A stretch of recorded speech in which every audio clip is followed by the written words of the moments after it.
Nous vivons un moment historique. Et est-ce que c'est dans le bon sens du terme? Je ne sais pas. Bonjour à toutes et à tous, c'est Diassou. Aujourd'hui, on va parler de ce qu'il se passe au Venezuela avec Donald Trump. Je pense que c'est un événement majeur et fondamental qui est en train de se dérouler. Je pense que les gens ne se rendent pas compte de la dinguerie qui est en train de se produire concernant Nicolas Maduro et Donald Trump. Alors pour ceux qui ne sont pas au courant et qui veulent en apprendre plus sur cet événement, Nicolas Maduro, président du Venezuela, alors président assez contesté et contestable, j'ai envie de dire, car il n'a pas donné les résultats de la dernière élection et qu'il est connu pour son trafic de drogue, a été arrêté par les forces américaines, à savoir Donald Trump, qui ont bombardé le Venezuela et qui ont capturé Nicolas Maduro, donc le président, j'ai envie de dire, autoproclamé, et sa femme.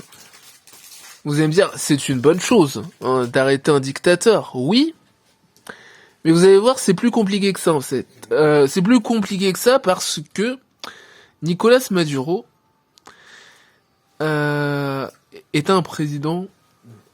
On va pas le regretter, les gens, on va pas le regretter, mais le fait que ce soit Donald Trump qui ait envahi, parce qu'on va parler d'envahissement, hein, limite de colonisation, voire de protectorat, vous allez voir que c'est pas totalement anodin, hein. Faut pas croire que Donald Trump, c'est c'est le sauveteur ultime, hein. Il y a des intérêts derrière, et ça me fait penser justement à ce qui s'est passé en Irak en 2003, hein, avec Colin Powell qui s'est présenté avec une fiole disant que l'Irak avait l'arme de destruction massive.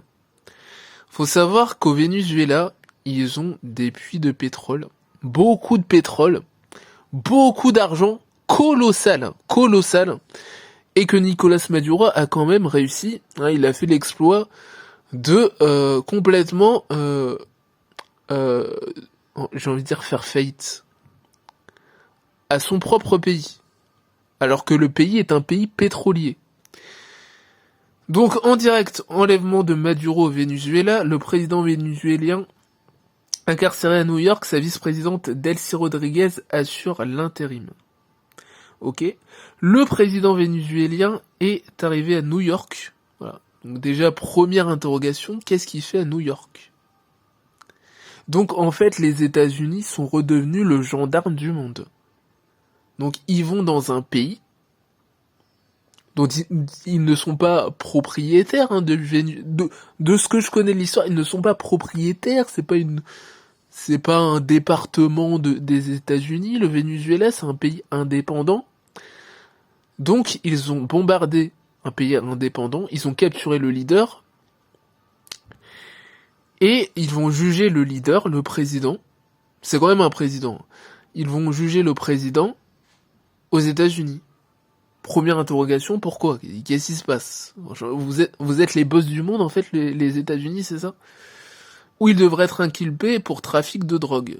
Ok. Donald Trump a affirmé samedi soir, et ça c'est extrêmement intéressant, que les États-Unis, écoutez bien, c'est pour ça que je dis qu'on assiste à un tournant historique dans l'histoire, les États-Unis vont diriger le Venezuela. Les États-Unis vont diriger le Venezuela. C'est une dinguerie d'entendre ça.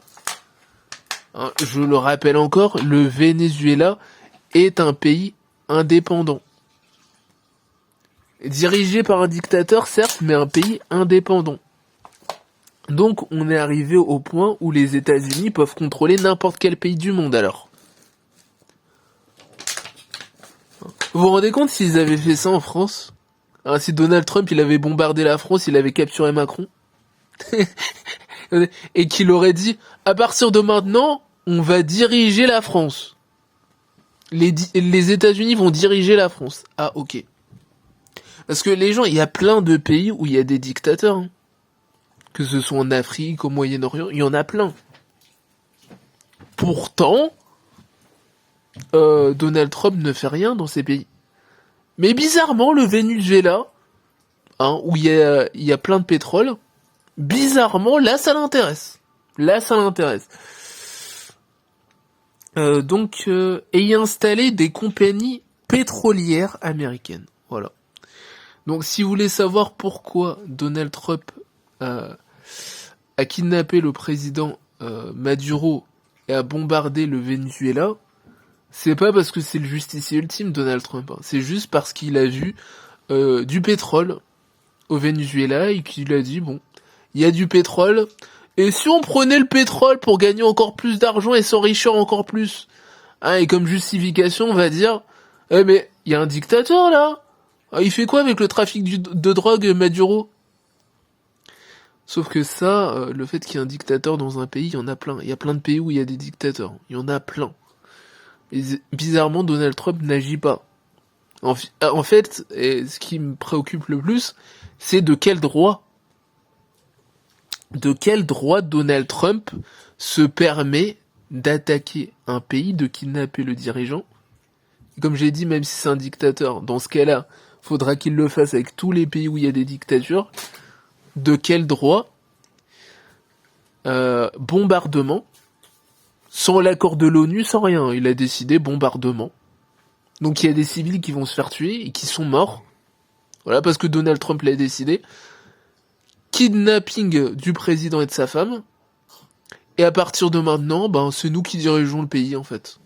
Un pays indépendant. C'est incroyable ce qui se passe. C'est incroyable. Voilà. Hein, Donald Trump se pense permis de tout, en fait, de faire ce qu'il veut. Donald Trump, à partir de maintenant, c'est pour ça que c'est un tournant historique, il a ouvert une jurisprudence où il peut faire n'importe quoi, il n'y a pas de limite. Il n'y a pas de limite. Hein, vous pouvez dire que la limite, c'est un État souverain, indépendant, non. Là, c'est un pays indépendant, bombardement, on capture le président. Je le dis encore, on va pas du tout pleurer qu'un dictateur se soit fait arrêter. On va pas pleurer pour ça du tout. Mais voilà, à partir de maintenant, on prend le pétrole et c'est nous qui allons diriger le pays. C'est quand même incroyable de se dire ça. La loi du plus fort. La loi du plus fort. On continue un peu, on va continuer un peu l'article. L'ampleur des dégâts au Venezuela témoigne de la violence de l'attaque américaine. Voilà, parce qu'il faut quand même penser aux civils. Hein, on l'a vu en Palestine, moi je l'ai dit depuis le début. Hein, les victimes qui n'ont rien demandé, qui se sont fait bombarder, tuer, des parents qui ont perdu leurs enfants, des enfants qui ont perdu leurs parents, des personnes qui ont perdu tous leurs proches, tous leurs biens, qui n'ont rien demandé. Et on va sortir. Eh mais, vous avez vu ce qui s'est passé le 7 octobre? Et là, en fait, on va dire, non, mais vous avez vu? Oui, vous vous êtes fait tuer, vous avez tout perdu. Mais votre dirigeant, c'est un criminel. Oui, mais notre dirigeant, il a quoi à faire avec nous, en fait? Enfin, le résultat des élections, il l'a même pas montré. Il l'a pas montré, en fait. Ça se trouve, on l'a pas élu. Et très très probablement, les Vénézuéliens n'ont pas élu Maduro. Et donc ils vont se faire tuer comme ça. Voilà. L'injustice ultime. Le départ de Nicolas Maduro est une bonne nouvelle pour les Vénézuéliens. Alors vous allez dire ça aux Vénézuéliens qui se sont fait tuer en fait. Vous allez dire ça.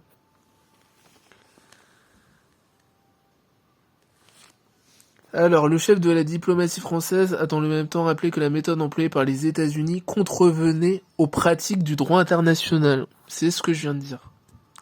L'usage de la force doit être encadré par des règles. Non, Donald Trump n'a aucune règle. Il fait ce qu'il veut quand il veut.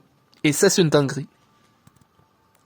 Sans ces règles, le monde est soumis à la loi du plus fort. C'est incroyable, c'est exactement ce que j'ai dit.